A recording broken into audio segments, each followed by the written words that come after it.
ونؤمن به ونتوكل عليه ونعوذ بالله من شرور أنفسنا ومن سيئات أعمالنا من يهده الله فلا مضل له ومن يضلله فلا هادي له ونشهد أن لا إله إلا الله وحده لا شريك له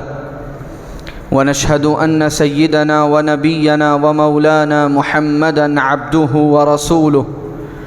صلى الله تعالى عليه وعلى آله وأصحابه وأزواجه وذرياته وأهل بيته وبارك وسلم تسليماً كثيراً كثيراً.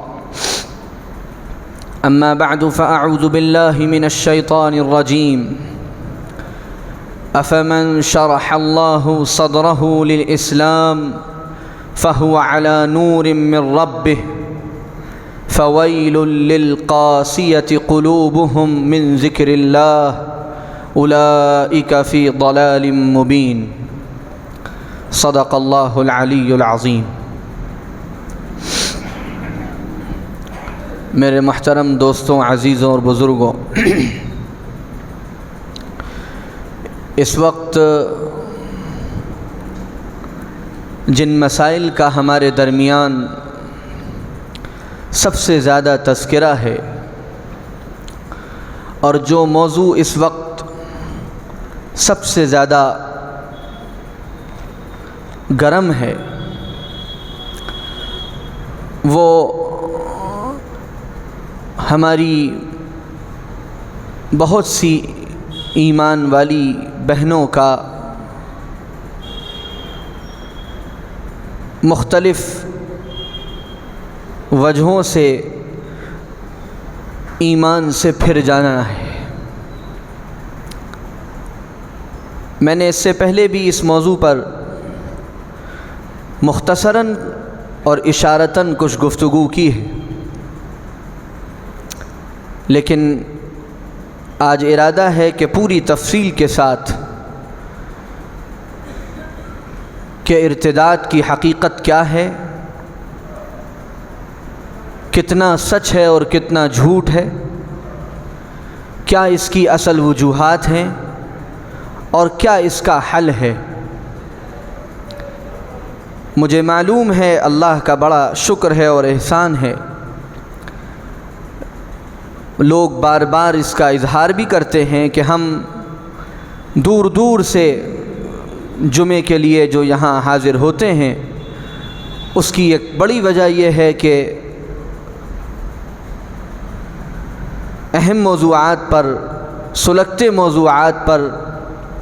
ہمیں کچھ سننے کا موقع ملتا ہے. یہ اللہ کا محض فضل و کرم ہے اور احسان ہے، اور تحدیث بالنعمت کے طور پر آپ کی خدمت میں یہ بات میں عرض کر رہا ہوں کہ ایسے کسی بھی موضوع کو جب بیان کرنا ہوتا ہے تو ہم ایسے ہی آ کر کرسی پر نہیں بیٹھ جاتے ہیں. ہم یہ سمجھتے ہیں کہ یہاں سے ہمیں جو پیغام دینا ہے یہ امانت ہے، اللہ کے یہاں ہمیں اس کا جواب دینا پڑے گا کہ تم نے واقعی پوری محنت کر کے صحیح بات لوگوں کو بتائی یا نہیں بتائی، صحیح سے مطالعہ کیا یا نہیں کیا، صحیح سے اس موضوع کو پڑھا یا نہیں پڑھا. بعض مرتبہ یہ ہوتا ہے کہ 2 گھنٹے کا مطالعہ ہوتا ہے، تب آپ کے سامنے آدھے گھنٹے کا بیان ہوتا ہے. ارتداد یعنی پھر جانا، اسلام چھوڑ دینا، اسلام سے نکل جانا. سب سے پہلے تو یہ سمجھیے کہ یہ مسئلہ کوئی آج کا نیا مسئلہ نہیں ہے. سیرت کی کتابیں اٹھائیے تو آپ کو پتہ چلے گا کہ ادھر سیدنا محمد الرسول اللہ صلی اللہ علیہ وآلہ وسلم کا وصال ہوا، آپ دنیا سے تشریف لے گئے، اور حضرت سیدنا ابو بکر صدیق رضی اللہ تعالی عنہ کی خلافت قائم ہوئی، اور ادھر ایک بہت بڑی تعداد مرتد ہو گئی. جو حضور صلی اللہ علیہ وسلم کے سامنے ایمان لائے ہوئے تھے ان میں سے ایک بہت بڑی تعداد وہیں عرب میں اس نے اسلام چھوڑنے کا اعلان کر دیا۔ مسیلمہ کذاب، اسود، اور ایک عورت تھی، اس کا نام میرے ذہن میں ابھی نہیں آ رہا ہے۔ یہ 3 بڑے بڑے نام تھے جنہوں نے نبوت کا دعویٰ کیا،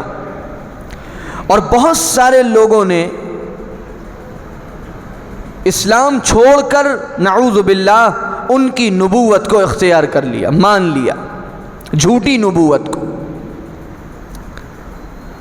ایک طبقہ وہ کھڑا ہوا جس نے زکوٰۃ دینے سے انکار کر دیا۔ حضرت ابو بکر صدیق رضی اللہ تعالی عنہ نے ان سب کے خلاف زبردست مہم چھیڑ دی، اور آپ نے کہا کہ میں اس وقت تک چین سے نہیں بیٹھوں گا جب تک میں دین کو اسی اصل شکل میں واپس نہ لے آؤں جس شکل میں محمد الرسول اللہ صلی اللہ علیہ وآلہ وسلم چھوڑ کر گئے تھے۔ اور چونکہ وہ ہیڈ آف دی اسٹیٹ تھے، امیر المؤمنین تھے، خلیفۃ المسلمین تھے، لہذا انہوں نے ان مرتدین سے مقابلہ کیا اور جھوٹی نبوت کا دعویٰ کرنے والوں کو ان کے انجام تک پہنچایا۔ اس کے بعد سے لے کر آج تک ہر دور میں ارتداد کا مسئلہ چلتا رہا ہے۔ پہلے تو یہ بات اچھی طرح سے سمجھ لیجیے کہ یہ کوئی نئی باتیں نہیں ہیں جو ہو رہی ہیں۔ آج سے 100-125 سال پہلے مرزا غلام احمد قادیانی نام کا ایک جھوٹا پنجاب میں پیدا ہوا، اس نے نبوت کا دعویٰ کیا، بہت سے لوگوں نے اس کی نبوت کو قبول کیا، آج بھی لوگ اس کو بہت سے نعوذ باللہ نبی مانتے ہیں۔ ظاہر ہے کہ وہ دائرہ اسلام سے نکلے ہوئے ہیں، مرتد ہیں۔ تو شکلیں بدلتی رہی ہیں، وجہیں بدلتی رہی ہیں، لیکن ہر دور میں ایک طبقہ ایسا رہا ہے جس نے اسلام کو چھوڑ دیا ہے۔ یہ طبقہ کون سا طبقہ ہوتا ہے؟ قرآن ہر مسئلے پر ہماری مکمل رہنمائی کرتا ہے۔ اسلام ایک ایسی نعمت ہے جو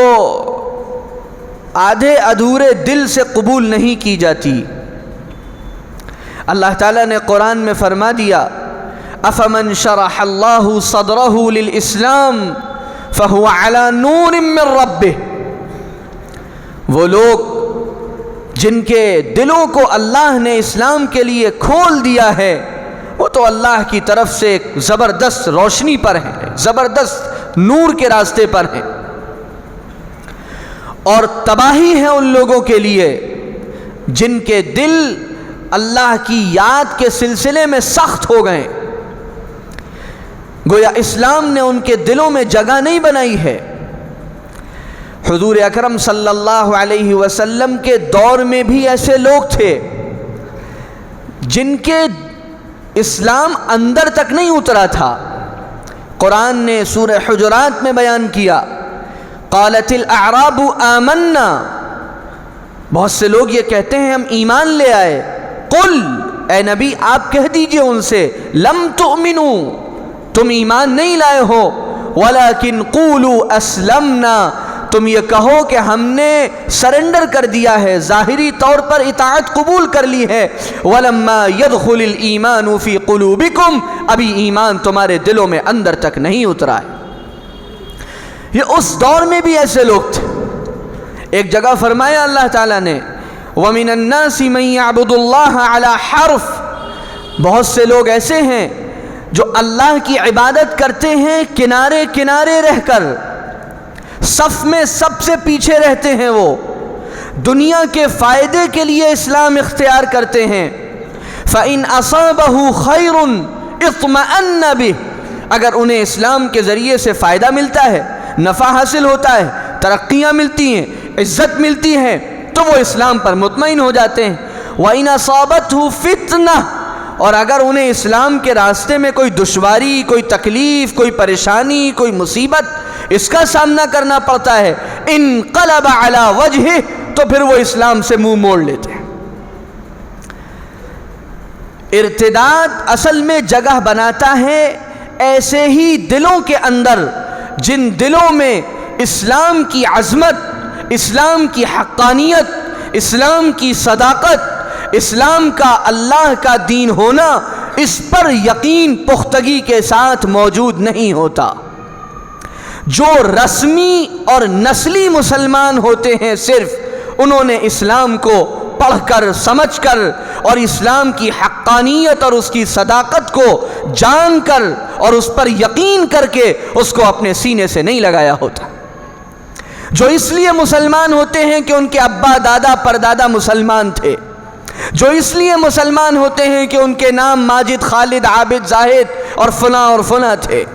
جو اس لیے صرف مسلمان ہوتے ہیں کہ وہ مسلم گھرانوں میں پیدا ہوئے، لیکن اسلام کتنا دنیا کو ایک راستہ دکھانے والا مذہب ہے، اسلام کی تعلیمات میں کیسی سچائی ہے، اسلام کی تعلیمات میں کیسی بلندی ہے، اسلام کی تعلیمات میں کیسی حقانیت ہے، اور اسلام کے مقابلے کفر اور شرک کتنے بے حیثیت ہیں، ان کے کتنے بے وزن ہیں، ان کے یہاں کیسی عقل کے خلاف باتیں ہیں۔ جب تک یہ یقین پختگی کے ساتھ اندر نہیں اترا ہوتا، اس وقت تک ظاہری طور پر بڑے اچھے دکھنے والے مسلمان مرد اور لڑکے اور بڑی اچھی دکھنے والی مسلمان عورتیں اور لڑکیاں بھی اسلام پر ان کو شرح صدر نصیب نہیں ہوتا ہے۔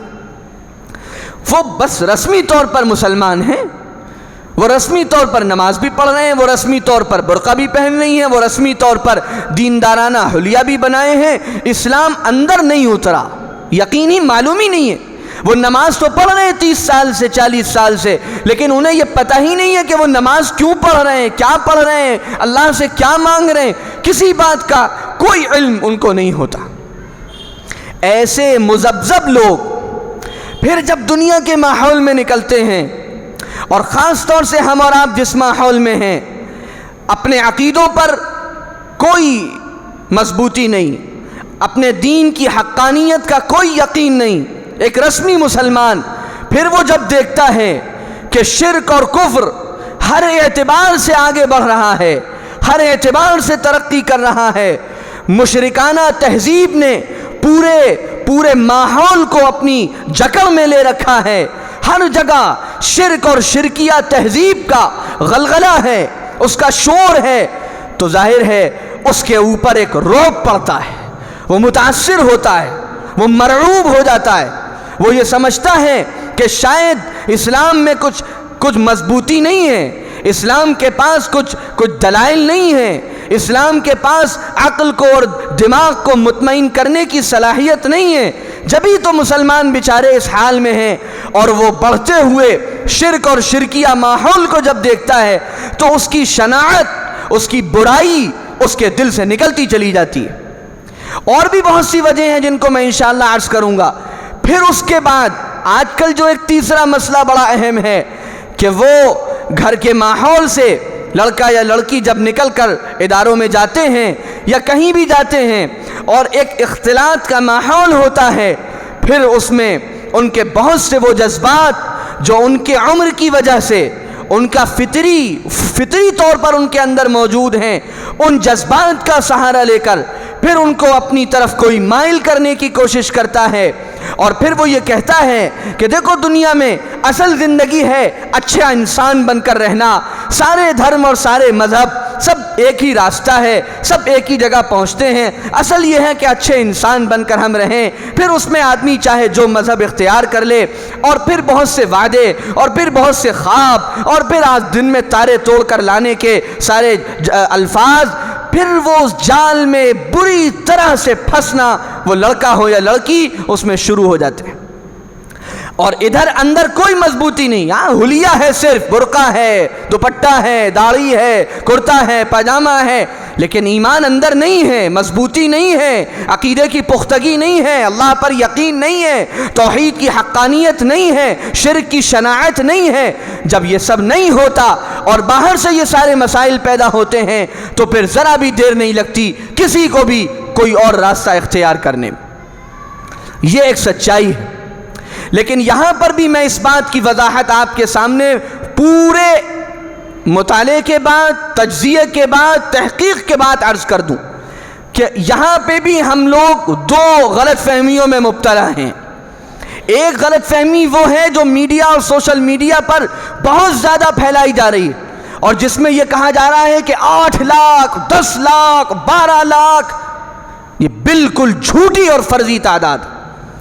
یہ مسلمانوں کو، ہم کو اور آپ کو ذہنی طور پر کمزور کرنے کے لیے، مرعوب کرنے کے لیے، بدحواس کرنے کے لیے اور کسی کو خوش کرنے کے لیے اس بہت بڑی تعداد کا ڈھنڈورا پیٹا جا رہا ہے۔ یہ بالکل صحیح بات ہے کہ اتنی بڑی تعداد کی کوئی حقیقت نہیں، کوئی سروے نہیں، لیکن اس کا مطلب یہ بالکل نہیں ہے کہ ایسے واقعات ہو نہیں رہے۔ ایک طرف وہ لوگ ہیں جو بہت زیادہ بڑھا چڑھا کر اور غلو کے ساتھ اس تعداد کو پیش کر رہے ہیں، تو دوسری طرف اس کا رد کرتے ہوئے بہت سے لوگ ہیں جو اس حقیقت کا بالکل ہی انکار کر رہے ہیں۔ یہ دونوں ہی باتیں بالکل غلط ہیں۔ نہ تو اتنی بڑی تعداد ہے جس کا شور مچایا جا رہا ہے، اور نہ یہ ہے کہ معاملہ کچھ ہے ہی نہیں۔ معاملات ایسے سامنے آ رہے ہیں، بہت زیادہ آ رہے ہیں، اور بہت تیزی کے ساتھ بڑھتے چلے جا رہے ہیں۔ آپ کے شہر میں بھی تازہ ترین ایسے 1-2 واقعات پیش آئے ہیں، مجھے اس کی پوری تفصیلات معلوم ہیں۔ الگ الگ شہروں میں بھی سوشل میڈیا کے دور میں آج کل کوئی چیزیں چھپ نہیں پا رہی ہیں، واقعات میں بڑی تیزی کے ساتھ اضافہ ہو رہا ہے۔ اس لیے نہ تو اتنی بڑی تعداد کا شور مچا کر اپنے ذہن و دماغ پر بلا وجہ کا بوجھ لینے کی ضرورت ہے، اور نہ بالکل بے فکر اور مطمئن ہونے کی ضرورت ہے۔ ان دونوں کے درمیان کا ہے معاملہ کہ تعداد بہت تیزی سے ایسی بڑھتی چلی جا رہی ہے جس میں ہماری بہنیں بالخصوص ان کے دلوں میں پختگی نہیں ہے ایمان کی، اور کوئی ان کو متاثر کرتا ہے، بہلاتا ہے اور پھسلاتا ہے، اور پھر وہ پہلے وہ فکری طور پر وہ راستہ چھوڑتی ہیں، اور پھر وہ وقت بھی آ جاتا ہے نعوذ باللہ کہ وہ پھر وہ اسلام ہی کو خیر آباد کہہ دیتی ہیں، اسلام ہی کو چھوڑ دیتی۔ اس لیے بہت سنجیدگی کے ساتھ اس پر کام کرنے کی، اس کے لیے فکر مند ہونے کی، اور اس کے لیے اپنے لیے لائحہ عمل تیار کرنے کی ضرورت ہے۔ ہم اگر غفلت میں رہیں گے، ہم اگر یہ سمجھیں گے کہ یہاں یہ واقعہ پیش آیا اور وہاں وہ واقعہ پیش آیا، تو یہ ہماری سب سے بڑی بھول ہے۔ ہم میں سے ہر ایک اپنے گھرانے کی، اپنے آس پاس کی پوری فکر کرے۔ فکر کس طرح کرنی ہے؟ اس ماحول سے، اس گناہ سے اور اس طوفان سے اور اس فتنے سے اپنے گھروں کو، اپنی نسلوں کو، اپنی اولادوں کو ہم کس طرح بچائیں؟ سب سے پہلی بات تو اس میں یہ ہے کہ گھروں کے اندر دینی اور ایمانی ماحول کو پیدا کیے بغیر ان فتنوں کی روک تھام نہیں ہو سکتی۔ یہ آپ لکھ کر رکھ لیں، جب تک گھر کا ہر فرد، ہر چھوٹا، ہر بڑا، ہر مرد، ہر عورت، ہر لڑکا اور ہر لڑکی اس کو دین کی بنیادی تعلیمات سے واقف نہیں کرایا جائے گا، اللہ کی توحید کی عظمت، کتنی بڑی نعمت ہے توحید، کتنی بڑی نعمت ہے ایک اللہ کے آگے سر جھکانا، ایک اللہ کی عبادت کرنا، اور کتنا عقل کے خلاف ہے ایک اللہ کی توحید کو چھوڑ کر شرک اور کفر میں مبتلا ہونا، کتنی اس میں خرابی ہے، کیسا اللہ اس پر ناراض ہوتا ہے، کیسی اللہ اس پر سزا دیتا ہے۔ جب تک یہ باتیں گھروں میں نہیں ہوں گی اور یہ یقین پختگی کے ساتھ اندر نہیں اتارا جائے گا، ایسے فتنوں سے ہم اپنی نسلوں کو بچا نہیں، ہم کیسے بچا پائیں گے؟ چند کلو کا کوئی آدمی جس کے پاس کوئی سہارا نہ ہو، وہ تیز طوفان اور تیز آندھی کا مقابلہ نہیں کر سکتا ہے۔ طاقتور آدمی سہارے لے کر تو کچھ دیر طوفان کے سامنے کھڑا ہو بھی سکتا ہے، لیکن بغیر سہارے کا کمزور آدمی یہ پہلے ہی تھپیڑے میں بہہ کر چلا جاتا ہے۔ اور وہ سہارا ہے ایمان کا سہارا، اللہ کی توحید کا سہارا، حضور اکرم صلی اللہ علیہ وسلم سے محبت کا سہارا، اسلامی شریعت پر یقین کا سہارا۔ میرا ارادہ ہے انشاءاللہ اللہ نے اگر مہلت دی اور موقع دیا تو ترتیب کے ساتھ بعض ایسے مسائل جن کو لے کر سب سے زیادہ لڑکیوں کو کنفیوز کیا جاتا ہے، ان کی سہیلیاں ان سے کہتی ہیں کہ تمہیں پردے میں رکھا جاتا ہے، تمہیں قید رکھا جاتا ہے، تمہارے یہاں 3 طلاق ہیں، تمہارے یہاں نکاح کے بعد وہ جو طلاق دے دی جاتی ہے وہ نام میرے ذہن میں نہیں آ رہا، حلالہ کروایا جاتا ہے، تمہارے یہاں یہ ہوتا ہے، تمہارے یہاں وہ ہوتا ہے۔ اب وہ لڑکی اب ظاہری طور پر کتنا برقع پہنے، اسے کچھ نہیں معلوم، وہ یہ سمجھتی ہے کہ واقعی یہ میرے اوپر ظلم ہو رہا ہے۔ میرے بھائیوں، میرے بزرگوں، میں آپ سے درخواست کرتا ہوں اپنے گھروں میں ایمانی اسلامی ماحول کی فکر کیجیے، اپنے گھروں میں بچوں اور بچیوں کے ظاہری حلیے پر اور صرف ان کے نماز روزے پر مطمئن مت ہوئیے، ایمان اور عقیدہ اور شریعت کی پختگی ان کے دل اور دماغ میں اتار دیجیے، جو راستہ اس کے لیے اختیار کرنا پڑے وہ راستہ اختیار کیجیے۔ گھروں کی مضبوط تعلیم کے بغیر، گھروں کی مضبوط دینی تربیت کے بغیر یہ کام ہو نہیں سکتا ہے۔ اس کے لیے ہر شخص بہتر سمجھتا ہے کہ میں کیا راستہ اختیار کروں، کس طرح اپنے گھروں میں بچوں اور بچیوں کے دل اور دماغ میں ایمان کو پختہ کروں۔ بعد میں لوگ پھر ہائیک کرتے ہیں، شور مچاتے ہیں، افسوس کرتے ہیں، اس سے کچھ حاصل ہونے والا نہیں۔ پہلی چیز، میں جلدی بات کر رہا ہوں تاکہ اس پورے وقت کے اندر پوری گفتگو سامنے آ سکے۔ دوسری چیز، بچپن سے حیا اور پردے کا اور بہنوں کے اندر پختہ کیجئے۔ یدنین علیہن من جلابیبہن، برقع پہنا کرو، اپنے آپ کو ڈھانک کر چھپا کر رکھا کرو، یہ اسی لیے ہے جس میں تمہارے لیے پاکیزگی کا اللہ نے فیصلہ فرمایا ہے، نبی کی بیویوں کو حکم دیا گیا۔ پھر ہمارے اور آپ کی گھر کی عورتیں، بیٹیاں، بہنیں، نعوذ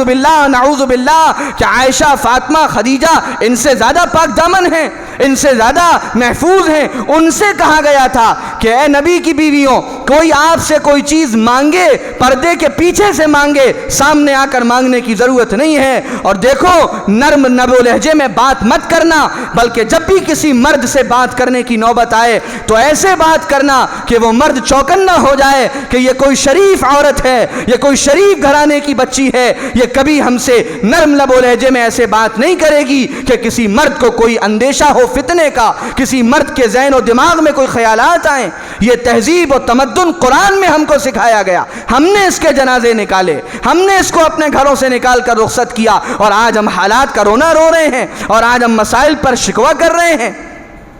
یہ دوسرا سب سے بڑا کام ہے۔ اپنے عقیدے اور ایمان پر پختگی کے بعد اپنے گھروں کے ماحول کو پاکیزہ بنائیے، اپنی شادیوں کو پاکیزہ بنائیے۔ کیسی تکلیف ہوتی ہے جب شادی کے سیزن میں میرج ہوم کے قریب سے نکلیں، مسلمانوں کے میرج ہوم جہاں مسلمانوں کی شادیاں ہوں، جہاں مسلمانوں کے لوگ ہیں، اور وہاں اندر سے گانے کی آوازیں آئیں، وہاں اندر سے ڈانس کی آوازیں آئیں، وہاں اندر سے میوزک کی آوازیں آئیں۔ کسی گھر میں شادی ہو تو 4 دن تک پڑوسیوں کا سونا مشکل ہو جائے۔ یہ مسلمان کر رہے ہیں، یہ مسلمان کر رہے ہیں۔ پھر اس کے بعد ہم رونا روئیں ارتداد کا، پھر اس کے بعد ہم رونا روئیں کہ مسلمان بچیاں یہ کر رہی ہیں اور وہ کر رہی ہیں۔ ہم اپنے ماحول کو بگاڑنے والے خود ہیں۔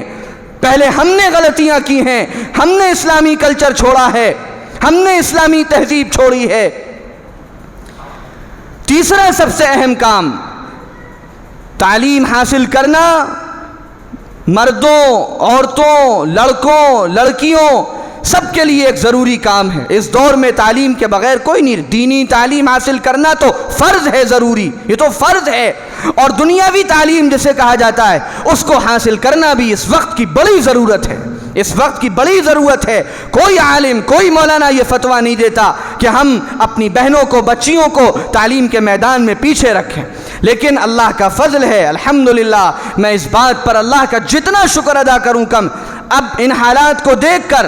ہماری بڑی بڑی تنظیمیں، ہمارے بڑے بڑے ادارے، وہ آل انڈیا مسلم پرسنل لا بورڈ ہو یا جمعیت علماء ہند ہو یا اور بڑی بڑی تنظیمیں ہو، اس وقت سب زوردار اپیلیں کر رہے ہیں کہ بھائی مسلمانوں کو چاہیے کہ اپنے تعلیمی ادارے قائم کریں، خصوصاً لڑکیوں کے لیے، طالبات کے لیے الگ پڑھائی کا انتظام کریں تاکہ ہماری بہنیں، ہماری بچیاں پڑھائی کے میدان میں خوب آگے بڑھ کر جائیں اور ان کا ماحول بھی محفوظ رہے، وہ بہت سے مسائل سے بھی بچی رہیں۔ اللہ کا بڑا شکر ہے اس سلسلے میں 20-30 سال پہلے یہ ساری فکریں الحمدللہ سوچی گئی تھیں اور اس میدان میں کام کیا گیا تھا۔ یہ الگ بات ہے، میں آپ سے کہتا ہوں، آپ سے درخواست کرتا ہوں کہ جو کام کیے گئے، کبھی کام کرنے والوں سے آ کر پوچھئے کہ اس کام کے نتیجے میں کیا ملا ہے۔ لوگ اگر یہ کہتے ہیں اور لوگ اگر یہ سمجھتے ہیں کہ یہ سارے کام تو کروڑوں روپے کمانے کے لیے ہوئے ہیں،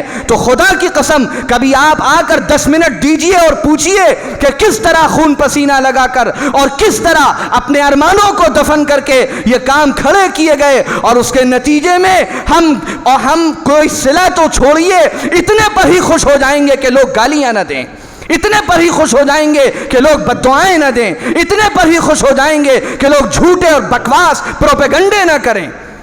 10 سال پہلے، 20 سال پہلے یہ خیال ذہن میں آ گیا تھا کہ مستقبل اچھا نہیں ہے، مستقبل ہماری بہنوں، ہماری بچیوں کے لیے ایسے اداروں کا ضرورت بہت زیادہ شدید تقاضا کرتا ہے جس میں ان کو اپنے ماحول میں ساری پڑھائی کا انتظام ملے۔ بہت سے کرنے والوں نے کیا، میں سبھی کی طرف سے یہ شکوہ کر رہا ہوں، ہمارا یہ بہت افسوسناک ہماری صورتحال ہے کہ ہم اچھے کاموں کی قدر نہیں کر پاتے۔ ہمیں ہر کام میں کیڑے نکالنے کی عادت ہے، ہمیں ہر اچھی جگہ سے بھی گندگی تلاش کرنے کی عادت ہے۔ کتنی بڑی ضرورت ہے، یہ ملک کے وہ ادارے ہیں جن کا میں نے نام لیا، پرسنل لا بورڈ اور جمعیت علماء، جو پورے ملک کی نمائندگی کرتے ہیں۔ آپ پڑھ لیجئے ان کی تحریریں، آپ پڑھ لیجئے جو وہ اس وقت کہہ رہے ہیں چیخ چیخ کر ہر جگہ، مسلمانوں اپنے ادارے قائم کرو، لڑکیوں کے لیے خاص طور سے ادارے قائم کرو تاکہ ہماری بہنیں اور بچیاں حفاظت کے ساتھ اپنی پڑھائی کو انجام دے سکیں اور آگے کی پڑھائی کا سلسلہ ان کا جاری اور ساری رہے۔ یہ فکر ہماری ضرورت ہے، ورنہ شرک اور شرکیہ ماحول سے اس وقت کوئی بچ نہیں پا رہا ہے۔ تعلیم کے نام پر شرکیہ کلمات کہلوانا اور تعلیم کے نام پر شرکیہ عقائد میں مبتلا کرنا، شرکیہ کاموں میں مبتلا کرنا، کبھی کھلے آنکھوں جائزہ لیجئے، مطمئن مت ہو جائیے، جائزہ لیجئے، دیکھتے رہیے، پتہ کرتے رہیے، ایمان کی فکر کیجئے۔ مجھے یاد آ رہا ہے حضرت مولانا سید ابو الحسن علی حسنی ندوی رحمۃ اللہ علیہ کے دور میں ایک قانون لایا گیا کہ فلاں جملہ بولنا تمام اداروں، اسکولوں، کالجوں میں ضروری ہوگا، اور وہ جملہ شرک پر مبنی تھا۔ حضرت مولانا علی میاں ندوی رحمۃ اللہ علیہ نے پوری قوت کے ساتھ اس وقت پورے ملک میں یہ بات کہی تھی کہ سمجھ لینا چاہیے ہر ایک کو، ہمیں یہ تو منظور ہے کہ ہماری نسلیں جاہل رہ جائیں، ہمیں یہ تو منظور ہے کہ ہماری نسلیں انگوٹھا ٹیک رہ جائیں، لیکن ہمیں یہ منظور نہیں ہے کہ ہم اسلام کے بدلے اس تعلیم کی وجہ سے شرک اور کفر اختیار کریں۔ شرک اور کفر کے نتیجے میں ہمیشہ کی جہنم، ہمیشہ کی تباہی، ہمیشہ کی بربادی قبول کرنا یہ ہمیں منظور نہیں ہے۔ جو بے فکر ہیں اس سلسلے میں اور جو اندھے بہرے بنے ہوئے ہیں ان تمام چیزوں میں کہ انہیں کوئی فکر نہیں اپنے بچوں کے ایمان کی، عقیدے کی، وہ پھر مات کھاتے ہیں، وہ پھر نقصان اٹھاتے ہیں، وہ پھر پریشان ہوتے ہیں۔ اس لیے ان باتوں کو بہت زیادہ سنجیدگی کے ساتھ اب لینے کی ضرورت ہے کہ ہماری نسلوں کی، ہمارے بھائیوں، ہماری بہنوں کی حفاظت کا یہی راستہ ہے۔ سب سے پہلے ہم ان کا ایمان اور عقیدہ اور یقین پختہ کریں، پھر ان کے اندر ہم حیا، پاک دامنی، حجاب اور پردے کی تہذیب اتار دیں، پھر اس کے بعد ہم ان کو تعلیم کے لیے، کوچنگ کے لیے، ٹیوشن کے لیے، فلاں اور فلاں کے لیے بھیجتے ہوئے ذرا خیال رکھیں کہ ہم مسلمان ہیں، ہم اللہ کی توحید پر یقین رکھتے ہیں، ہم رسول اللہ کی رسالت پر یقین رکھتے ہیں، ہم اسلامی شریعت پر یقین رکھتے ہیں، ہم حیا اور پاک دامنی اور پردے اور حجاب کی تہذیب کو اختیار کرنا چاہتے ہیں۔ یہ باتیں اگر ہم نے یاد رکھیں اور ان کو سامنے رکھ کر فیصلے کیے تو ہم اچھے فیصلے کرنے والے بنیں گے، اور اس کو سامنے رکھ کر ہم نے فیصلے نہ کیے تو ہم نقصان اٹھانے والوں میں سے ہوں گے۔ اللہ نے پہلے ہی کہہ دیا تھا کہ سن لو من یرتد منکم عن دینہ، اگر تم اسلام سے پھر جاؤ گے، اسلام کو چھوڑ دو گے تو مت سمجھنا اللہ کا کوئی نقصان ہوگا. فسوف یأتی اللہ بقوم، اللہ تعالیٰ ایک دوسری قوم لے آئے گا، یحبہم ویحبونہ، وہ اللہ سے محبت کرتے ہوں گے، اللہ ان سے محبت کرتے ہوں گے، وہ ایمان والوں کے لیے بڑے نرم ہوں گے، کفر اور اہل کفر کے مقابلے میں بڑے سخت ہوں گے، اللہ کے دین کے لیے ساری کوششیں کرنے والے ہوں گے، اور کسی ملامت کرنے والے کی ملامت کی پرواہ نہیں کریں گے. ان چیزوں کو اگر ہم نے سنجیدگی سے لے کر اپنے لیے لائحہ عمل طے کیا اور ہم نے ایک ایسا انسان بن کر ہر مسئلے پر سوچا. ہمارا بہت بڑا مسئلہ یہ کہ ہم بغیر تحقیق کے، بغیر سنے ہوئے، بغیر سمجھے ہوئے، بغیر صاحب معاملہ سے پوچھے ہوئے ہم ہر بات پر یقین کر لیتے ہیں. یہ جتنے مسائل اس وقت ہیں، میں تحدیث بن نعمت کے طور پر آپ سے عرض کرتا ہوں، اللہ کا شکر ہے آپ جہاں بیٹھے ہیں اور جن ذمہ داران اور جن بزرگوں کی سرپرستی ان اداروں کو اور اس جگہ کو حاصل ہے، یہ سارے مسائل 30 سال پہلے 1990 میں جس وقت ملک کے حالات تھوڑے تھوڑے بدلنے شروع ہوئے تھے، پہلے بھی آپ کے سامنے یہ کارگزاری کئی بار عرض کی گئی ہے. اس وقت ہمارے والد صاحب، ہمارے چچا محترم پڑھ کر آئے تھے سہارنپور سے، اور مدرسے میں ہی ہمیشہ پڑھا اور مدرسے کی ہی تعلیم کے بالکل دلدادہ اور شوقین. اس وقت ہمارے دادا محترم نے ان کو لے کر بزرگوں کے یہاں سفر کیا. ملک کے بڑے بڑے بزرگ، مرکز نظام الدین کے اس وقت حضرت جی مولانا انعام الحسن صاحب کاندلوی، مدرسہ مدارِ علوم سہارنپور کے مولانا شیخ محمد یونس جونپوری، مولانا سید محمد سلمان مظاہری، حضرت مولانا قاری صدیق احمد صاحب باندوی رحمۃ اللہ علیہم اجمعین، اور ان سے اس وقت کہا تھا کہ ان بچوں کو میں کس کام میں لگاؤں. سب نے کہا کہ دیکھیے، اگر آپ کے بچے اسکول کالج چلانے کی صلاحیت رکھتے ہو تو اس وقت مدرسوں سے زیادہ ضرورت ہے کہ اپنے اسکول اور کالج قائم کیے جائیں. یہ ان بزرگوں کی اس وقت کی بات تھی، اور اس وقت سے یہ ساری کوششیں الحمدللہ کی جاتی رہی ہیں. ہم کبھی اس کا مزاج نہیں رہا کہ جو کام کیے جا رہے ہیں ان کو بار بار بیان کیا جائے. لیکن آج افسوس یہ ہے کہ لوگ خود سے آ کر پوچھتے نہیں ہیں، لوگ خود سے آ کر معلوم نہیں کرتے ہیں، بلکہ منفی اور نگیٹو بات اگر کوئی ان تک پہنچتی ہے تو اس پر فوراً یقین کر لیا جاتا ہے، اس پر فوراً تبصرہ کر دیا جاتا ہے، اس کو فوراً بنیاد بنا لیا جاتا ہے. ارتداد کے حوالے سے جتنی کوششیں اس وقت کرنے کی لوگ اعلانات کر رہے ہیں، بفضل اللہ بفضل اللہ بفضل اللہ، ان میں سے کوششیں بڑی حد تک جیسی ہمارے بس میں ہے، جتنی ہماری حیثیت ہے اس کے مطابق کوششیں 10 سال سے جاری ہیں، 10 سال سے جاری. میں نے عید الاضحیٰ کے موقع پر یہاں اس کا مختصر سا تذکرہ کیا تھا، اور اس وقت میری زبان سے یہ جملہ نکلا کہ اس جامع مسجد عائشہ سے الحمدللہ یہ سارے کام انجام دیے جا رہے ہیں. مجھے بڑی خوشی ہوئی کہ پہلی مرتبہ ایک صاحب کا براہ راست فون آیا، اور فون کر کے انہوں نے کہا کہ مولانا آپ نے بیان کرتے میں یہ جامع مسجد کا لفظ کیوں بولا؟ کیا آپ بھولے سے بول گئے؟ میں نے کہا نہیں، میں نے پورے ہوش و حواس میں اور پورے اختیار کے ساتھ یہ لفظ بولا ہے. میں نے کہا آپ کتابیں اٹھا کر دیکھیے جامع مسجد کی تعریف کیا ہے. جامع مسجد کسی بھی علاقے کی اس بڑی عظیم مسجد کو کہا جاتا ہے جہاں جمعے کی نماز میں ایک بہت بڑا مجمع آتا ہو اور وہاں کا پیغام لے کر جاتا ہو. ہم الحمدللہ اللہ کا شکر ادا کرتے ہیں اس بات پر. میں پورے شہر کے لحاظ سے اور پورے ضلع کے لحاظ سے بھی اگر کہوں تو مبالغہ نہیں ہوگا، لیکن میں صرف اس نئی آبادی کے لحاظ سے عرض کرتا ہوں الحمدللہ جتنی بڑی تعداد میں پورے ضلع کے لوگ یہاں جمعے میں حاضر ہوتے ہیں اور بیان سننے کے لیے حاضر ہوتے ہیں اور اپنا تجربہ بتاتے ہیں کہ ہمیں بر وقت بر محل رہنمائی ملتی ہے، الحمدللہ وہ اس جامع مسجد کو، مسجد عائشہ کو حاصل ہے.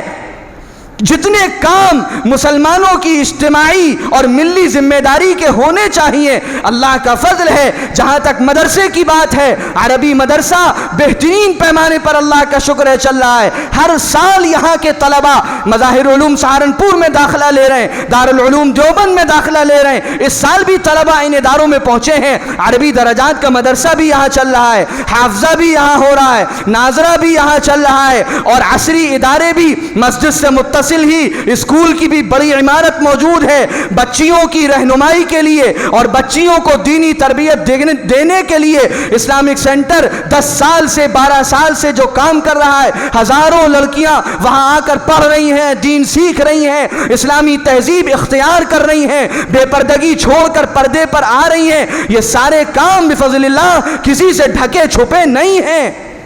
آگے کی تعلیم کے لیے لڑکیوں کے لیے جو انتظامات ہیں وہ بھی آپ سب کے علم میں ہیں۔ پھر اس کے بعد یہ محسوس ہوا، کام تو دارالفتہ کا پہلے سے بھی ہو رہا تھا، لیکن خاص طور سے ہمارے نانا اور اس شہر پر اللہ کی یہ خصوصی رحمت تھے وہ حضرت مولانا مفتی عبدالعلیم عیسیٰ صاحب رحمۃ اللہ علیہ، جنہیں مفتی صاحب کے نام سے لوگ جانتے تھے۔ ان کے وصال کے بعد اس بات کا شدت سے احساس تھا کہ کوئی ایسی مرکزی جگہ دارالفتہ کی نہیں ہے جہاں پر مفتیان کرام ہر وقت موجود ہوں اور وہ فتاویٰ لکھ کر دیں۔ اس کا نظام بھی 3 سال سے چل رہا تھا، لیکن اب اس کو بالکل پختہ کیا گیا ہے۔ حضرت والد صاحب حضرت مولانا مفتی اکرم مصطفیٰ صاحب اس کی سرپرستی کر رہے ہیں، اور ان کے ساتھ تین مفتیان کرام، مفتی محمد مزمل مظاہری، مفتی محمد اشرف قاسمی اور مولوی مفتی حمید سلمہ، یہ مستقل وہاں رہتے ہیں، مستقل فتاویٰ آتے ہیں، مستقل لکھ کر دیے جاتے ہیں۔ یہ کام بھی الحمدللہ بڑے پیمانے پر جاری، عقیدے کی محنت کا،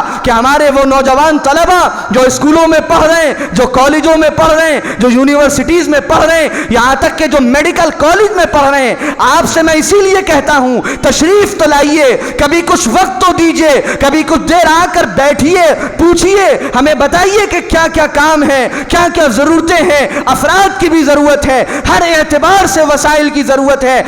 کالج کے میڈیکل کالج کے ڈاکٹر طلبہ الحمدللہ، ہمارے چھوٹے چچا مولانا سعدی صاحب اعتکاف فرماتے ہیں، میڈیکل کالج کے طلبہ ساتھ میں آ کر رہتے ہیں، 80 90 100 طلبہ ان کو مستقل اپنے پاس بلاتے ہیں کہ ہماری ذہنی، فکری، ایمانی، اسلامی تربیت کیجیے، ہمیں جن سوالوں کا سامنا کرنا پڑتا ہے ان سوالوں کے جوابات ہمیں سکھائیے۔ صبح سے شام تک 4 گھنٹہ 6 گھنٹہ بیٹھ کر ان کی ذہن سازی کی جاتی ہے، ان کو ایمان سکھایا جاتا ہے، ان کے سوالوں کا ان کو جواب دیا جاتا ہے، بھلے ہی بدلے میں یہ ملے کہ یہ دین کا کام تو کرتے نہیں۔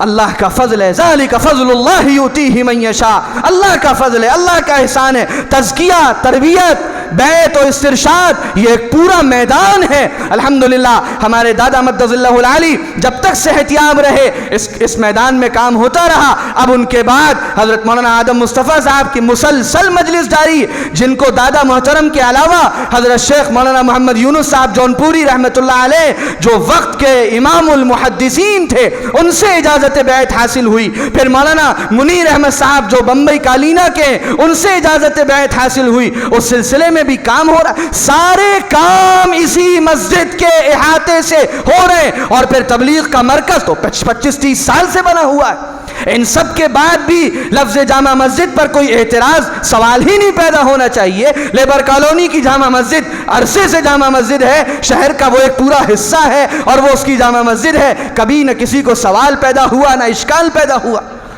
تو ان تمام کاموں کی جو جامعیت، جو مرکزیت الحمدللہ اللہ کے فضل سے اس میں کسی کا کوئی کمال نہیں، اس جامع مسجد عائشہ کو حاصل ہے۔ یہ صرف اللہ کا فضل ہے، اللہ کا انعام ہے، اللہ کا احسان ہے۔ اللہ سے ہم دعا کرتے ہیں اور آپ سب سے بھی اس کی درخواست کرتے ہیں کہ یہ اللہ سے دعا کرتے رہیں کہ اللہ اس کی جامعیت اور مرکزیت میں روز بروز اضافہ فرمائے، روز بروز اضافہ فرمائے۔ کام اور بھی بہت سے ذہن میں، لیکن ظاہر ہے انسان کو اتنا ہی کام شروع کرنا چاہیے جتنا کرنا اس کے بس میں۔ شرعی پنچایت کے تحت 2 کام میرے دماغ سے اور نکل گئے۔ شرعی پنچایت کے تحت مسلمانوں کے آپسی جھگڑے اور ان کا حل، یہ کام جاری ہے، 5-6 سال سے جاری ہے۔ کتنے جھگڑے ہیں جو حل ہو گئے، مقدمے ان کے باقاعدہ تحریری طور پر موجود ہیں، ان کی سنوائی ہوتی ہے، وہ آتے ہیں، وہ بیٹھتے ہیں، مسائل حل کرائے جاتے ہیں۔ شہر کے جو علماء کرام اس میں شامل ہیں وہ سب اس کے گواہ ہیں، وہ کام بھی الحمدللہ جاری ہے۔ رؤیت ہلال کا ایک بڑا مسئلہ تھا اور آج کل جدید ٹیکنالوجی کا دور ہے، اس سلسلے میں بھی کوشش کی گئی، ایک ایسی مشین حاصل کی گئی جس کا آج کل رواج ہے چاند دیکھنے کے لیے، اور اس مشین کا لوگ استعمال کرتے ہیں۔ تو سارے کام بفضل اللہ تعالی اپنی اپنی جگہ پر انجام دیے جا رہے ہیں۔ اللہ کا فضل ہے، اللہ کا احسان ہے، اور ہم کے محتاج ہیں اور آپ کی دعاؤں کے محتاج ہیں۔ کوئی کام ان میں سے ایسا نہیں ہے جو فیروز آباد کے ہمارے نہایت محبت کرنے والے اور قدر کرنے والے بزرگوں، دوستوں اور ساتھیوں کی دعاؤں اور توجہات کے بغیر ہوا ہو۔ آپ میں سے ہزاروں، بلکہ آپ سب کے سب ہم جانتے ہیں کہ تنہائی میں دعائیں کرتے ہیں، تنہائی میں حفاظت کی دعائیں کرتے ہیں، تنہائی میں کاموں میں ترقی کی دعائیں کرتے ہیں۔ یہ سب اللہ کا فضل ہے، آپ کی دعائیں ہیں۔ یہ اگر حاصل نہیں تو ان کاموں کو انشاءاللہ اور بڑے پیمانے پر کرنے کا، یہ وقت تو صرف کام کرنے کا ہے، یہ وقت کسی کا جواب دینے کا نہیں ہے، یہ وقت اپنی صفائیاں دینے کا نہیں ہے، یہ وقت اپنے اوپر ہونے والے اعتراضات کے جوابات دینے کا نہیں ہے، یہ وقت تو صرف کام کرنے کا ہے۔ ایک طرف امت ارتداد کے دلدل میں پھنستی جا رہی ہے اور ایک طرف ہم ان سوالوں میں اور ان کے جوابات میں اگر لگ گئے تو پھر امت کہاں چلتی چلی جائے گی۔ پورے طور پر ہم سب جڑ جائیں، جو راستہ اختیار کر سکتے ہوں۔ یہ ساری ضرورتیں ہیں، آپ پڑھیے بڑے بڑے اداروں کی۔ آج ہی میں پڑھ رہا تھا جمعیت علماء کا اعلان، اس میں انہوں نے کہا اپنی بچیوں کو جو اسکول کالج میں جاتی ہیں کچھ دیر ایسے ماحول میں رکھا جائے کہ وہ اسلام کو سمجھے اور سیکھے۔ میں نے کہا الحمدللہ 10 سال سے 12 سال سے یہ کام اللہ کا فضل ہے انجام دیا جا رہا ہے۔ ہفتے میں 2 دن 2 گھنٹے ان لڑکیوں کو بلا کر دین سمجھایا جاتا ہے، سکھایا جاتا ہے۔ وہ کہہ رہے ہیں کہ ایسا انتظام کیا جائے کہ لڑکوں کے اندر دینی پختگی اور اعتراضات کے جوابات وہ سیکھ سکیں۔ ہم نے کہا اللہ کا فضل ہے، اللہ کا احسان ہے، یہ کام ہو رہا ہے۔ وہ کہہ رہے ہیں کہ اپنے ادارے لڑکیوں کے خاص طور سے الگ قائم کیے جائیں۔ ہم نے کہا اللہ کا شکر ہے، نرسری سے لے کر پورے ڈگری کالج تک الحمدللہ ثم الحمدللہ یہ انتظام بھی کیا جا چکا ہے۔ دینی ماحول کے لیے بیانات ہو، تقریریں ہو، نصیحت